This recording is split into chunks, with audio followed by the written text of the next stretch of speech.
Okay, so again, we're writing the equation for this quadratic that would give us these two roots. And once again, I'm going to use the shortcut, which says y equals negative times the sum of the two roots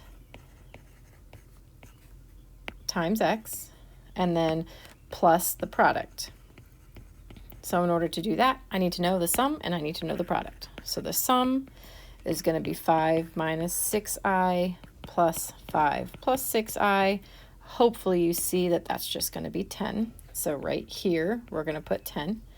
And then the product, again, because we know that this is, these are conjugates, the product should be pretty quick to find. If you remember that they are conjugates, they're easier to multiply. But when you do so, you're going to get 25, and then we'll have plus 30i minus 30i, and then minus 36i squared, remembering that I squared is just -1, so this is really 25, these are 0, minus 36 times -1, so 25 plus 36, which is 61.